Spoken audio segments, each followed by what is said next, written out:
Hello, welcome. Friend, in this video, we are going to learn about global variable or data stitch in Oracle integration. So let's begin. So as we know that we are using global variable for various purposes. Whenever we require that create variable in a such way that variable can store different types of values. That can be integer values, string values, or even the object kind of values. We have to create global variable based on the data type. There are various situations where we have to create variable. That variable can store the value of a response payload coming from any APIs and all.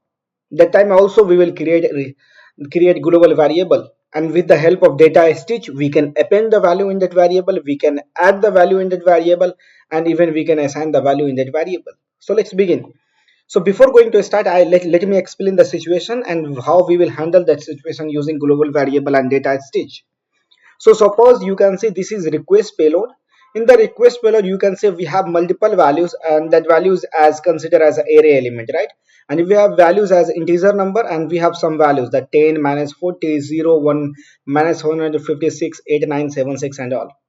What we have to do is that we have to create an integration in such a way that integration will return back the response with the value and the message as positive, negative, or any values as zero. So here you can see I have created simple values as a response payload.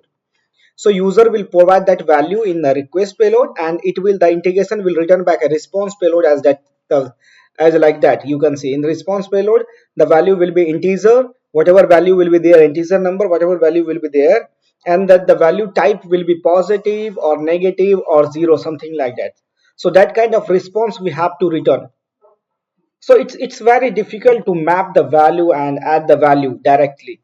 So what we will do is that we will use global variable. With the help of global variable, we will first create the global variable, the type of based on the type that we have the element of that, right?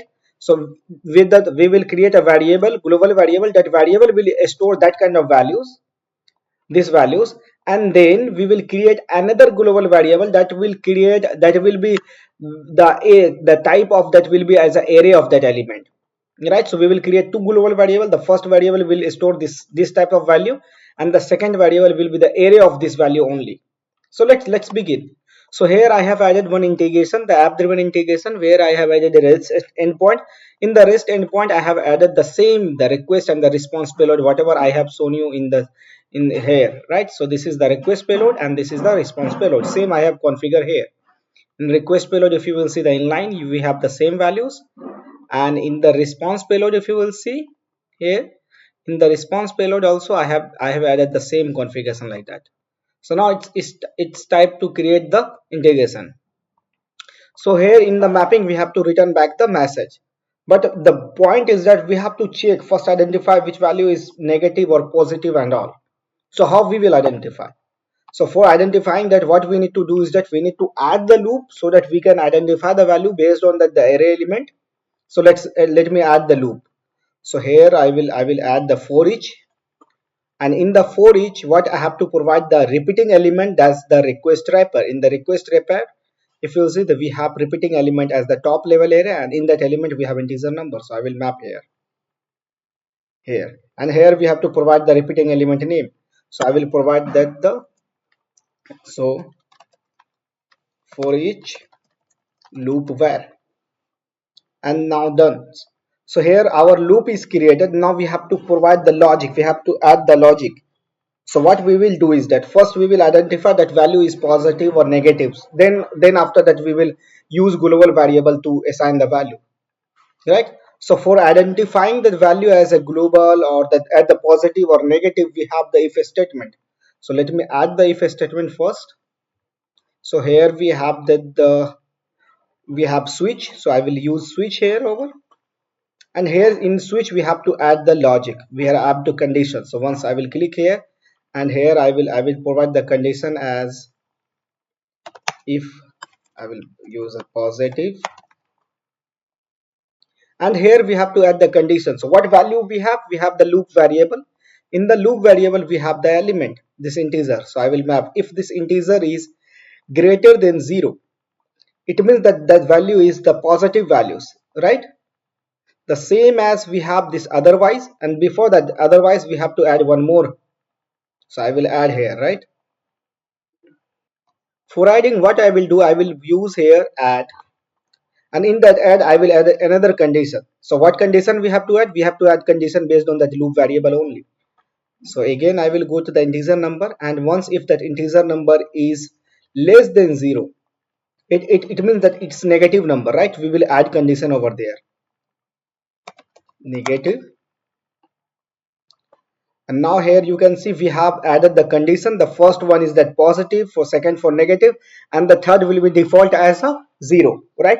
So now it's time to create the global variable. So here the first we will create global variable as a type of this type, this object type, so that it will store the value and the value type, right? So let me first create the global variable. For creating the global variable, we have to click here. Once we will click here, we will have option to create the global variable.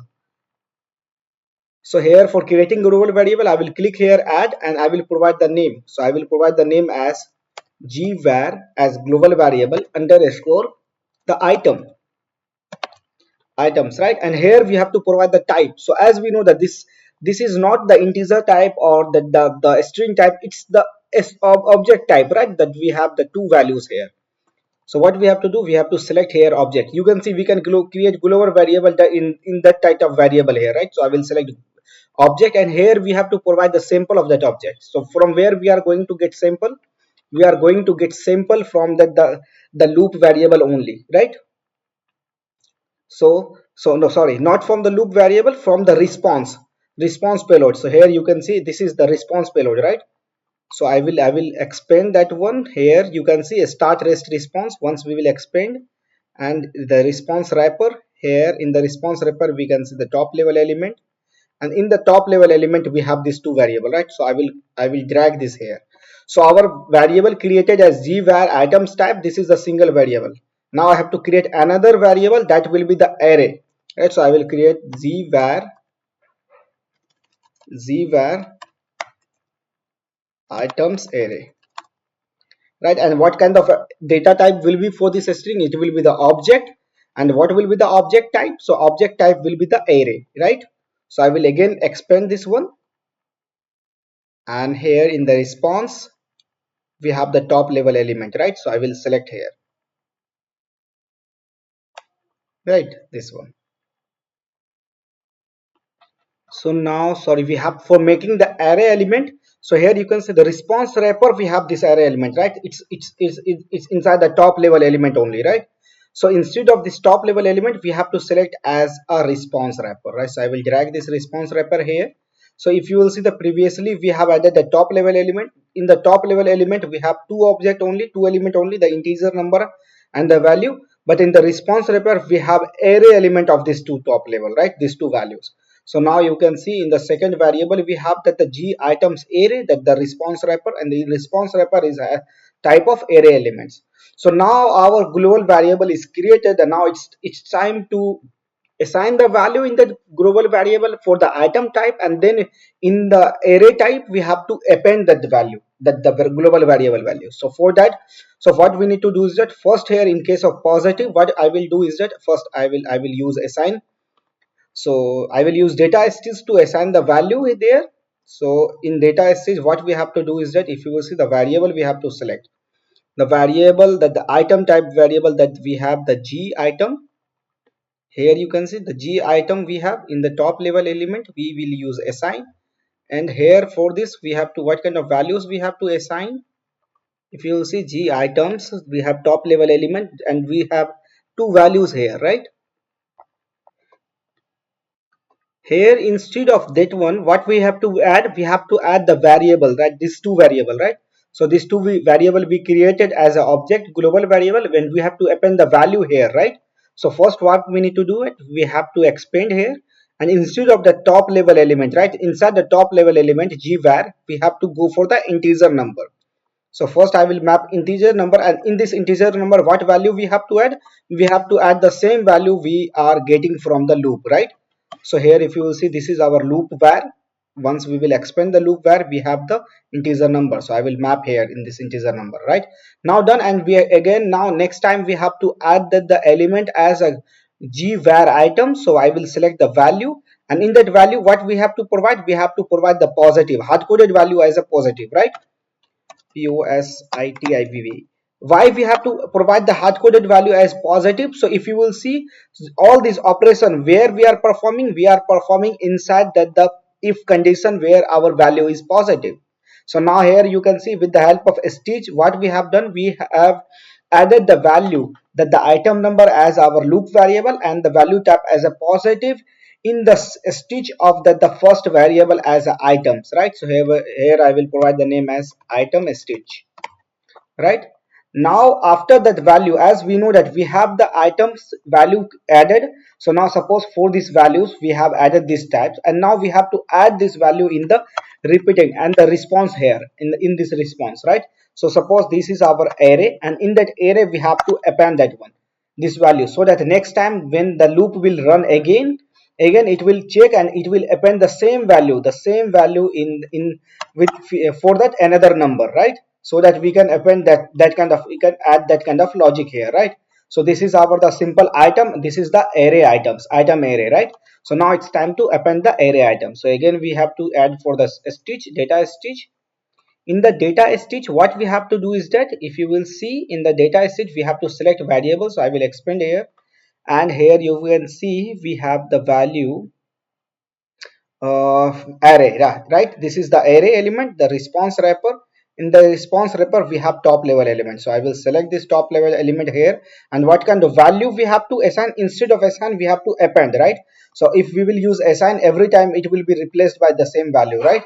The next value, but we have to append, we have to add this value, then we have to add that value. That's why we selected as operation as append, and we have to provide the value. And what value we have to append, we have to append the value as a single item. So here if you will see where our item, this is our item. So once we will expand, we can see we have top level array, so we will append. So in this top level, in the v items array top level element we have two value, and in this v items inside the top level array we have two values, right? So this is the way we added the logic to append the values, right? So here I will provide, change the name as st2. Instead of that I will provide the name as append response. So now it's done. So the same we have to do for the negative values. Here you can see we added the condition for the negative, so same thing we will add here. So here what I will do, I will again add data stitch, and here, so again data stitch, here I will add inside data stitch. First we have to add the array, add the single item, here the single item, with this time it will be for the negative, right? So whenever it will get the value, negative value, it will come here, and that value will we will add as a append here, right? So first we will add, we have to add the single values.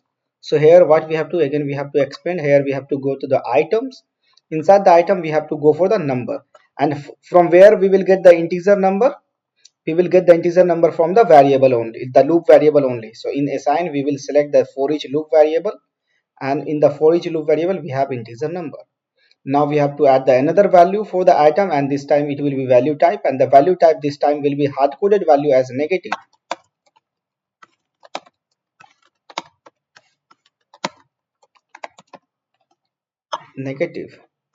right? So now we added the array element for the negative, and now we have to append this array element into the single items into the array element, right here. So here we have to use again a stitch and data stitch. Again we have to go for the array element. So I will click here for getting the global g variable where array item, inside that one's response we have array element, top level array element, and the same we have for the var item. So once we will get the var items, we have these two, right? So this top will, and instead of assign we have to go for the append, right? So now this is done, and now the same we have to go for the otherwise. In case of that otherwise, it means simply that otherwise means that the negative zero values, right? So again first we will add the data stitch to add the single item, right? So again we will expand here, and here the g item we have to go for the item number, and item number in the assign we have to check the loop variable, right? So this is the item, and now after that we have to add the value, right? So for here you can see the value type, and what will be the value type here, it will be 0, right? So now we have added the single item. Now we have to add this single item into the array item, this one, right? This item. So now again we will use the stitch, and in the type, in the stitch, instead of adding the single value, we will add the items in the we will add the items in the array element. So here we have the array. So inside this g var g items array response, we have the top level element, and here we have to again append instead of assign.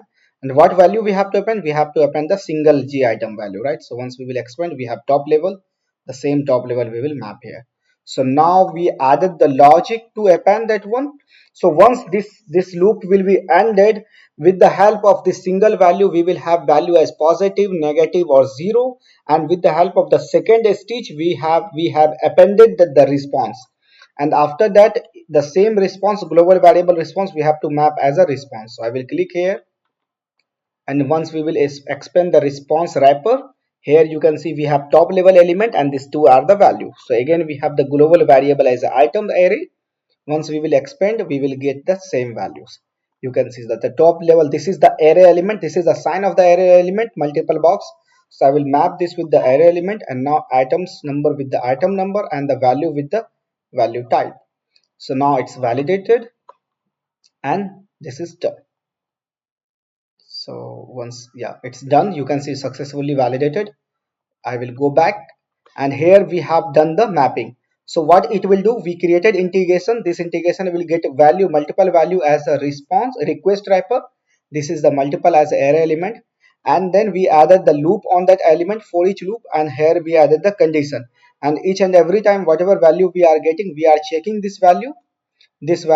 If this value is positive, then what we are going to do is that we are creating that, we have already created one variable, global variable. In that variable we have two values as a value type, and here we added the logic. If this value is positive, we are adding as a positive. And every time whenever we are checking the single items, and next time we are merging this item into array element of the same items. So this time, first time it will check this value will be positive, it will come here, it will add this value. Next time when loop will run, it will again get another value. So this time it will get this to second value, and again this second value 40, and this time it will get the value here first, for that the value as a minus 40, and this minus 40 will be the negative value. So here it will print negative, and after that, here with the help of second stitch, we are appending this value in our array element response. So that kind of operation it will do. Next time if we will go, next time in the third iteration, it will get the 0, and here you can see it will get 0, and based on the condition we added, it will move to the otherwise, and the 0 will be moved here. And once we, after the ascent, what we are going to do is that we are appending this as a response wrapper at the array. So that kind of operation we are going to perform. So once it will done, it will generate that kind of response, or the same we mapped here. So let's save and run the integration. So we know that whenever we are creating integration, we have to add the business identifier. That's why we have the error. You can see the business identifier missing. So now we have to click here, and we have to assign the value. So just let me add the top level element. I will move to the integer number only, right? Save. Once we will save, you can see error is removed. Now it's ready for configure, and it's ready for activate. So I will activate here in the debug mode only, so that we can check the log messages. And now done. So it will, now you can see integration is activated. We have to run. For run, I will move to here, and here you can see in the body we have passed the value, this kind of values. So let me add two or three values, two more values, right? So let me add the value again as 0 0 0, and here I am going to pass as minus 675. And once I will run, it will return back the result and response. So here we are getting error, we have to check that error. So here we have done some mistake while adding the request payload. So let me check where I have done the mistake. So this is the same value, and this is another value, and this is the next value. So do one thing, let me remove this value, and this is the actual value whatever payload we have created. This is the simple payload. If I will pass this payload here again, let me remove, and let me check for this value. So once I will click on run, and yes, you can see it's working fine. and we have the value, right? We have the multiple values as integer number 10 positive, the minus 40 is negative, 0 and minus 156 is negative, this one is positive negative. So suppose if I am going to change this value, so suppose in the integration only we are going to change, so we are removing this one, and if we are going to pass the single value, it will return back the value as single value, right? In request payload, if I will run, here you can see we have single value as a positive. If instead of 10, if we pass these two values, so let me pass this to 10, if we are passing that the minus 76, again if we are passing that the triple zero, if we are instead of we are passing that the suppose minus 65, and if we will pass this value here, it will return back the response in the same way. Okay, so I think here this is the double zero is the array now. So here you can see once we pass all this value, we got the response, right? So whenever we are passing double zero, it's showing error, right? So here you can see this is the detail. So this is a basic way where we can implement the data stitch concept. Thank you so much for watching. If you have any other queries, you can make a comment on that. Thank you so much again, right?